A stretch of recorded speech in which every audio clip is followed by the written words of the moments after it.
حدیثیں پتہ نہیں صحیح ہے کہ ضعیف ہے، ایسے ہی آگے بھیجتے رہنا۔ نبی علیہ السلام نے فرمایا کہ ایسے لوگوں سے بچ کے رہنا۔ صحیح بخاری کی حدیث نمبر 100 پورا 100 نبی علیہ السلام نے فرمایا کہ ان اللہ لا یقبض العلم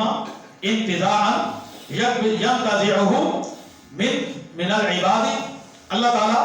علم کو ایسے نہیں اٹھاتا کہ کسی کے سینے سے ایسے پکڑ کے علم کو پیچھے کر دیا، نہیں، ایسے نہیں ہوتا، بلکہ علم کو اللہ تعالیٰ کیسے اٹھاتا ہے کہ اللہ تعالیٰ علماء کو فوت کر دیتا ہے، جن کے پاس علم ہوتا ہے وہ چلے جاتے ہیں، اس کے بعد کیا ہوتا ہے، حتی اذا لم یبق عالما، جب علماء بڑے بڑے چلے جاتے ہیں، علماء نہیں ہیں، اتخذ الناس رؤوسا جہالا، پھر لوگ جاہل لوگوں کو اپنا رئیس بنا لیتے ہیں، جاہل لوگوں سے جن کے پاس نہ تحقیق ہے نہ حدیث کا علم ہے، لوگ ان کو آگے کر لیتے ہیں کہ جن کے پاس بڑا علم ہے۔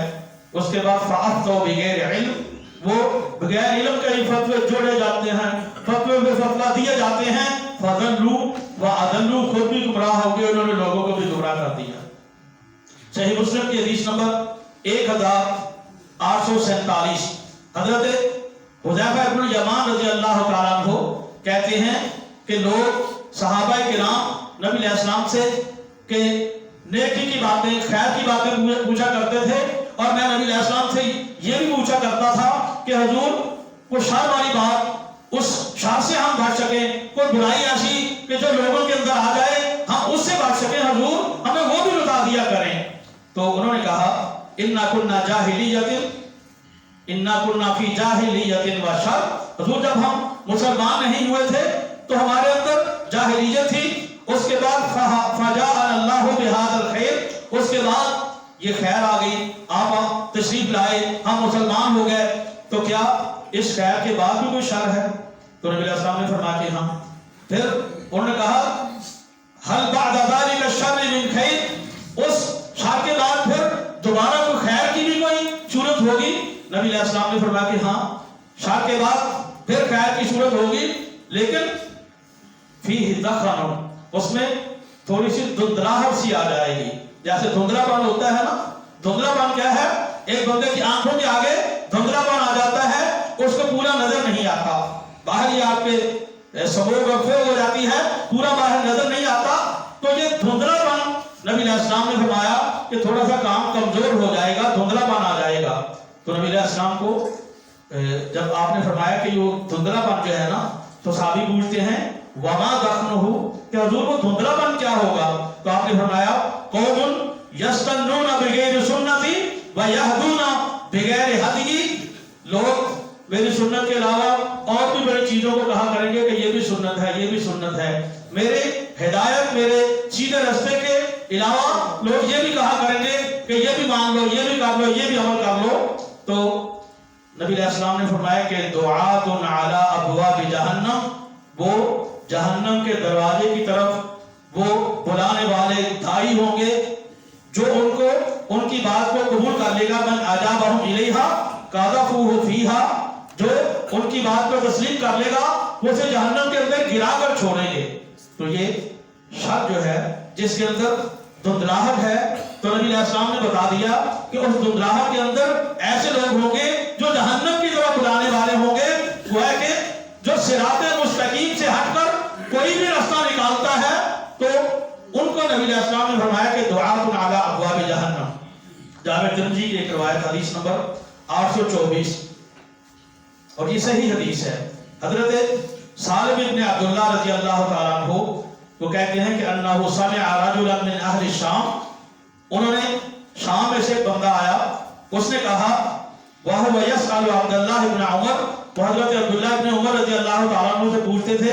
کہ کیا حج تمتع جائز ہے؟ تو انہوں نے کہا کہ جائز ہے۔ تو انہوں نے کہا کہ حضرت عمر رضی اللہ تعالیٰ عنہ آپ کے والد صاحب وہ تو کہتے تھے کہ جائز نہیں ہے،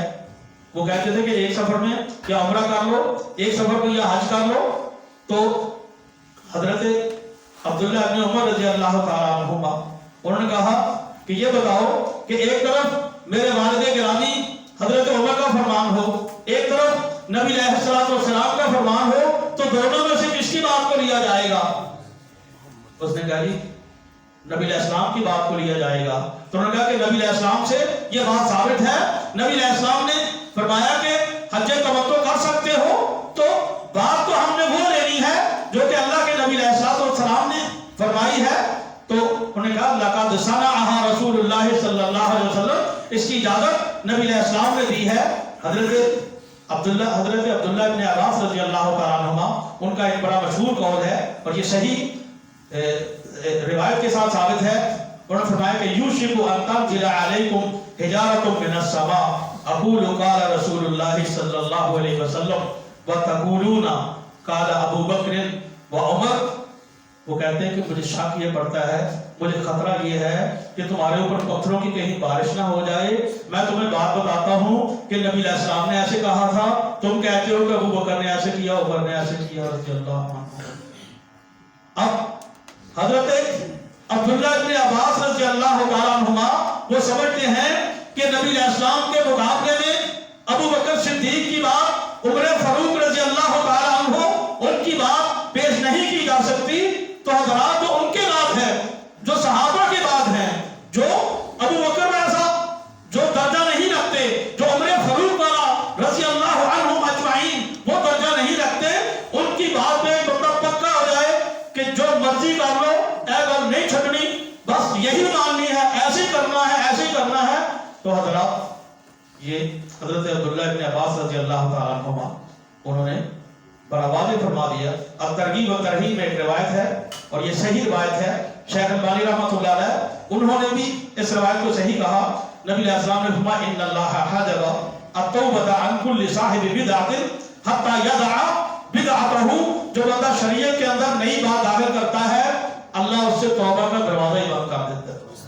اس کی توبہ اتنی دیر تک اللہ قبول نہیں کرتا جتنی دیر تک وہ اپنی توبہ کو چھوڑ نہیں دیتا. اور حضرت عبداللہ ابن مسعود رضی اللہ تعالیٰ عنہ، شیخ البانی رحمۃ اللہ علیہ نے اپنی مختلف کتابوں میں اس کا تذکرہ کیا. ان کی یہ کتاب اصلاح المساجد ہے، اس میں بھی صحیح سند کے ساتھ بیان کیا کہ حضرت عبداللہ ابن مسعود رضی اللہ تعالیٰ عنہ کہا کرتے تھے اتبعوا ولا تبتدعوا فقد کفیتم. تم صرف اتباع کرتے رہو، کتاب و سنت کے پیچھے چلتے رہو، بس ان دونوں کو تھامے رکھو، ان کو چھوڑ کر کسی اور نئی نئی چیزیں نہ لیا کرو. فقط کفیتم، جو تمہیں دے دیا گیا ہے وہ تمہارے لیے کافی ہے. اللہ تعالیٰ سے دعا ہے کہ اللہ تعالیٰ ہمیں کتاب و سنت کا فہم نصیب فرمائے، اس کے مطابق عمل نصیب فرمائے. اللہ تعالیٰ بدعات سے بچنے کی، روکنے کی توفیق عطا فرمائے. وآخر دعوانا الحمدللہ رب العالمین.